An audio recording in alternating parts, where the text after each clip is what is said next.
Le Gabon est un pays recouvert de forêts tropicales luxuriantes.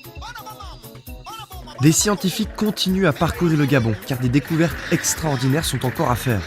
D'ailleurs, ce groupe de chercheurs ne recherche pas un animal rare, ni une plante aux vertus médicinales. Cette fois, ils sont à la recherche d'un trésor invisible, en partie oublié. Au milieu de la forêt dense, l'Astourville est un secteur abritant de nombreuses grottes. C'est là-bas qu'a été découvert un site qui a immédiatement captivé l'attention des chercheurs, l'abri sous roche de Youmbidi. Je m'appelle Marie-Josée Anguezogo, je suis en début de 3e année des thèses au Muséum national d'histoire naturelle de Paris. Et je travaille sur le matériel lithique, donc j'étudie la pierre taillée. J'ai été passionnée par la pierre, je ne sais pas pourquoi. Savoir qu'on est passé du caillou à ce qu'on a maintenant, ça m'a toujours passionnée de savoir comment ils ont fait, quels sont les outils qu'ils ont produits, quelle est la technologie qu'ils ont utilisée et comment ils ont su que cette pierre-là, elle est mieux que l'autre. Enfin, tout ça, ça m'a toujours intriguée et c'est pour ça que je me suis spécialisée en analyse lithique. Moi, je suis très intéressée de savoir quelles sont les populations qui ont vécu là, parce que j'étudie le matériel lithique.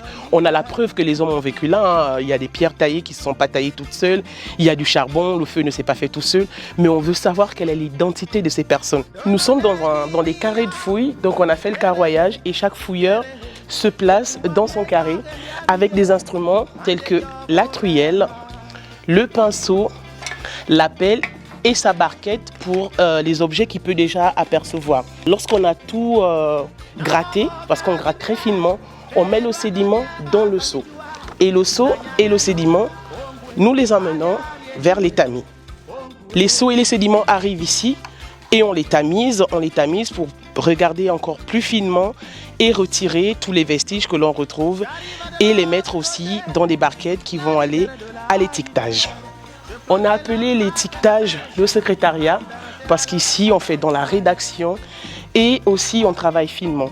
Donc on se charge d'emballer les vestiges, chacun dans son sac avec sa référence.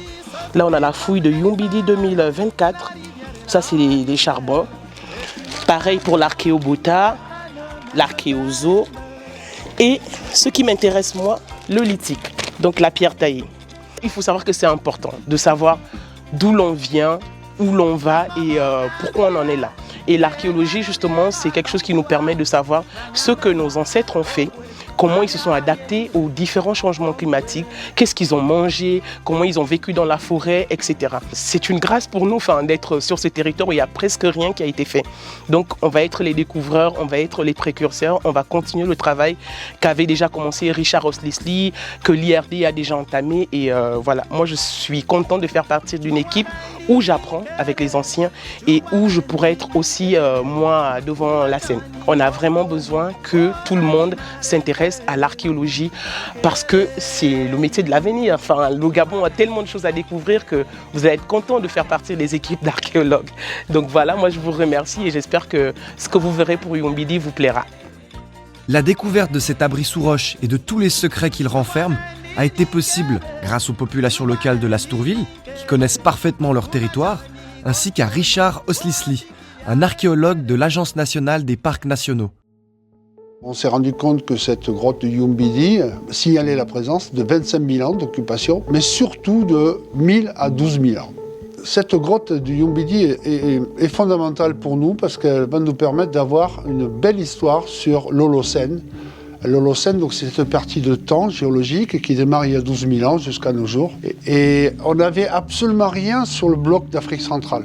On n'a pas d'informations, on les appelle les peuples fantômes. Ils nous ont laissé des pierres taillées, ils nous ont laissé leur reste de nourriture, ils nous ont laissé beaucoup de choses, des artefacts comme on dit, mais on ne sait pas qui c'est encore.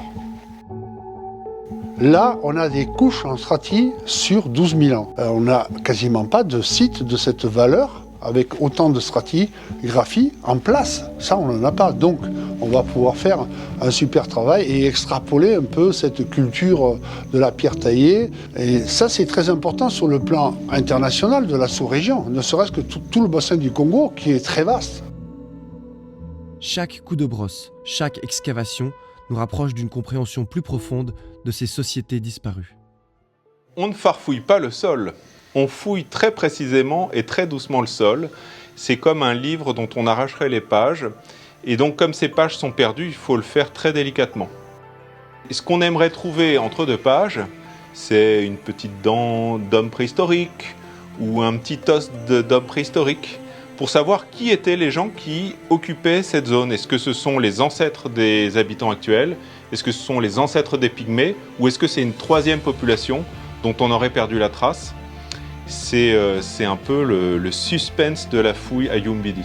Ce matin, on a cru qu'on allait devenir fou parce qu'on a trouvé une belle dent. C'est Maël qui l'a trouvée ici même en fouillant.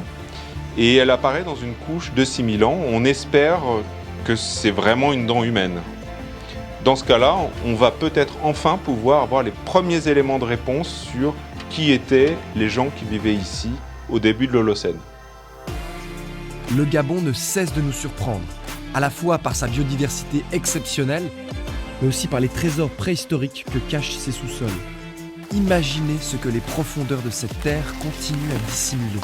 Chaque nouvelle découverte dévoile non seulement des vestiges anciens et précieux, mais aussi des chapitres perdus de notre propre histoire, gravés dans la terre elle-même.